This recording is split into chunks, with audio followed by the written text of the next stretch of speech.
Hey guys, I'm back with another tutorial, and this time I'll be doing a mixed media canvas featuring a photo that I took of a butterfly in my garden.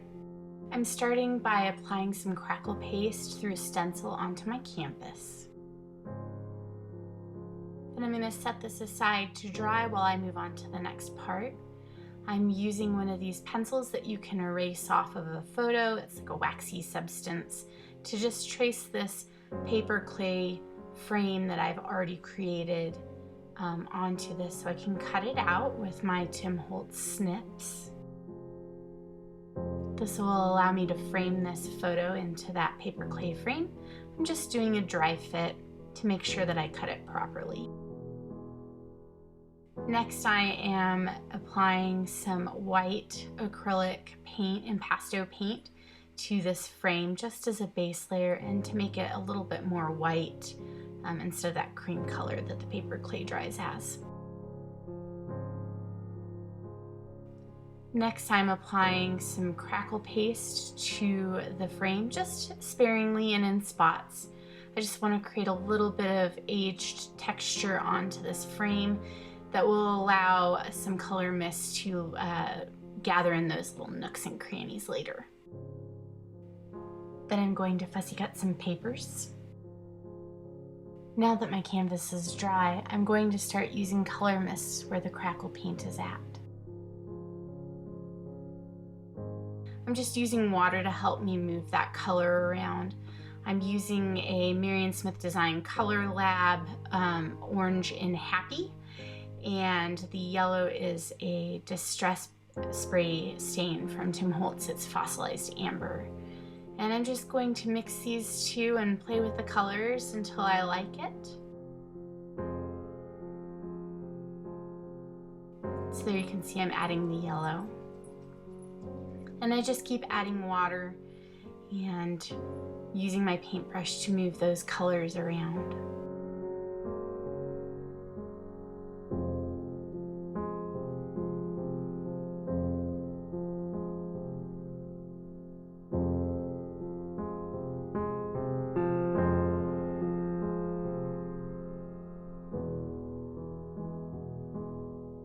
I'm just using a paper towel to dab up the excess paint. You can add more water to get rid of those little marks, but if you like that look, you can totally keep your canvas that way. Now I'm using the same technique with a little bit of water and those same color mists onto this frame now that it has also dried.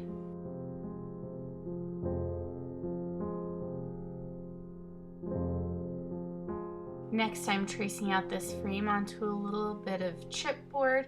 I'm going to use this to back the photo onto so that I can glue it down onto my canvas without it warping the photo. I'm just using my larger Tim Holtz scissors to cut this out.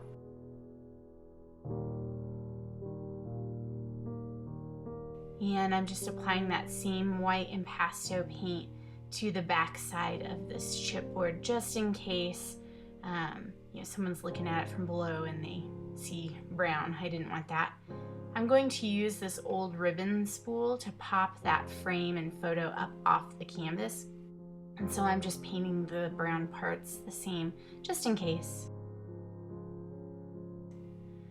And now I'm using the Firebird metallic wax to add just a little bit of shine and to highlight that texture from the mold and the texture paste. And I'm just using it very sparingly.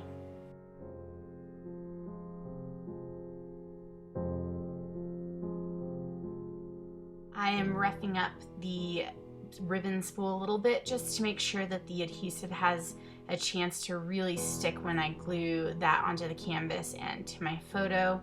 It's got that kind of glossy sheen to it, and so I'm just trying to remove some of that. And on the front side of this little piece of chipboard, now that it's dry, I'm adding a little bit of that paint to the areas where I think there might be a little bit of show through.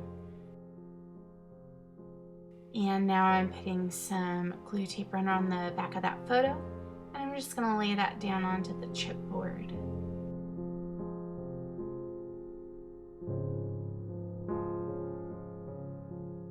I'm using two different adhesives to get this frame onto the chipboard. You saw me use a little bit of the Collage Matte Medium on the bottom where there's a thinner area.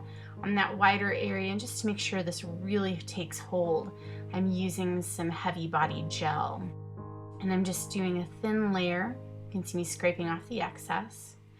And I'm going to place that frame on. And then I'm also going to use some small clothespins to hold the top and bottom in place while I glue around the other edges.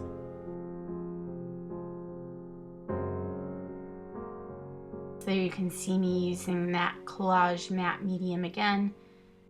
And then I also use some clothespins to help hold that in place until it dries.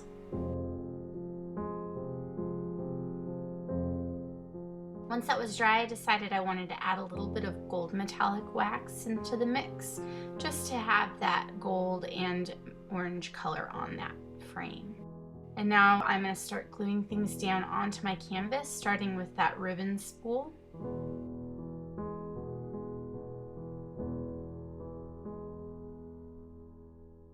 I'm just picking up my canvas and pressing so that it adheres well to the canvas. And now I'm going to add the frame with the photo on top of that old spool. And again, picking up the canvas to really push from the underside to get that adhered.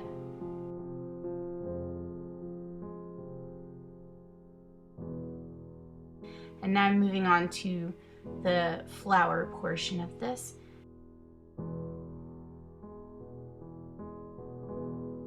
And you can see that I'm going to be building up the layers and holding up those two gorgeous bouquets there with some other flowers.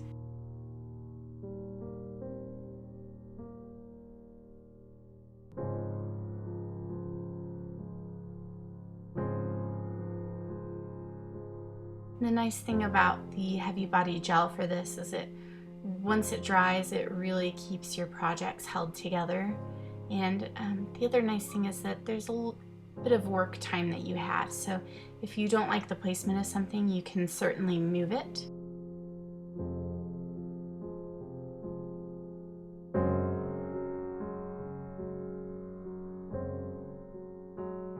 I just kind of hold that little sprig up to check the placement of the lower flowers. I'm going to be adding a little bit of depth to these fussy cut elements. I'm just using some chipboard and I'm gluing together 3 or 4 pieces depending on the height that I want. And then I glue those onto the back of those fussy cut pieces, and that helps lift it up off the canvas for more dimension. And I'm just using the Tim Holtz Distress Collage Matte Medium for this. It's a really great adhesive. It dries quickly so that you can move on to the next part of your project. I'm just adding a little bit of dimension to these feathers that I fussy cut, using my fingers to kind of roll them. And now you can see on these other fussy cut portions, I am just adding some of those little foam pop dots. And then I'm gluing the feather onto the back of it. And to glue that whole piece down onto the canvas, I just use a combination of the matte medium and those pop dots.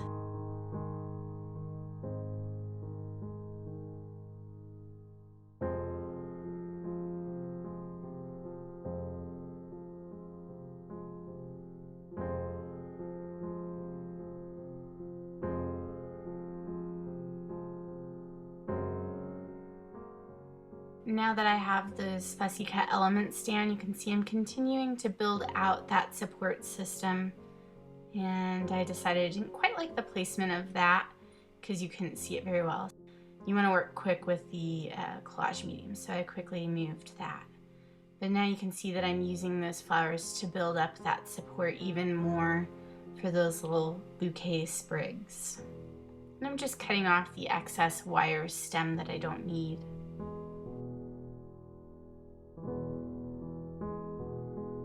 And again, going back to the heavy body gel for this part.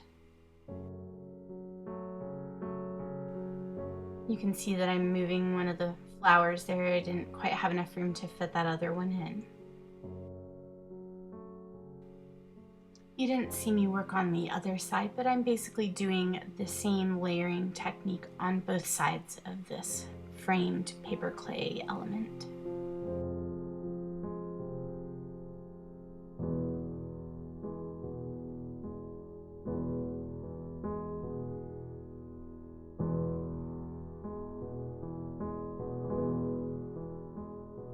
For this particular fussy cut pansy flower, I added 4 layers of chipboard to the back to pop it up even more.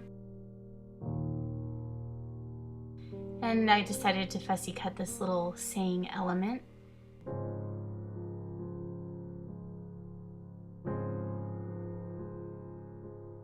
The star of this mixed media project, besides the photo that I took, are these beautiful butterflies from Reneabouquets on Etsy.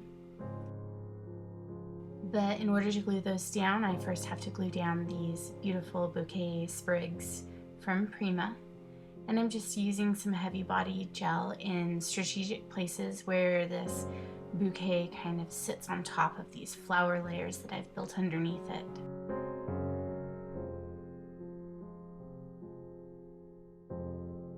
And I do the same on both sides. And I'm just bending those wings gently to add a little bit of life and reality to these butterflies. In order to get that lower butterfly to lay the way I want it to, I'm having to add an additional flower to pop it up, like I did with those bouquet sprigs. And again, I'm just using heavy body gel for this.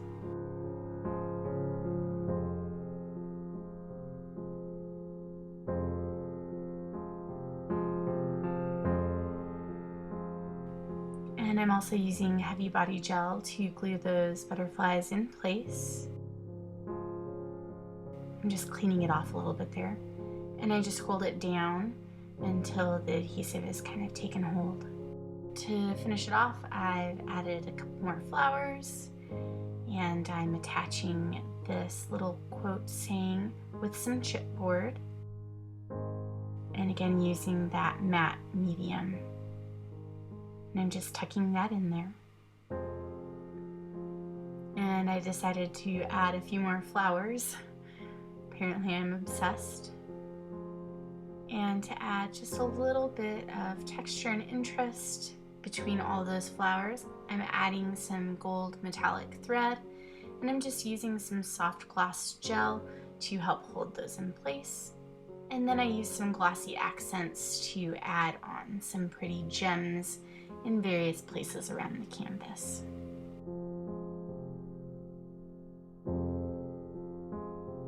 And I just use a pin to pop any bubbles that might be underneath those semi-transparent gems, and use a tool to help me place and press gems in hard to reach places. And that's it. I hope you guys enjoyed this tutorial. If you liked this video, don't forget to give it a thumbs up. And for more videos like this, subscribe to my channel. Thanks for stopping by.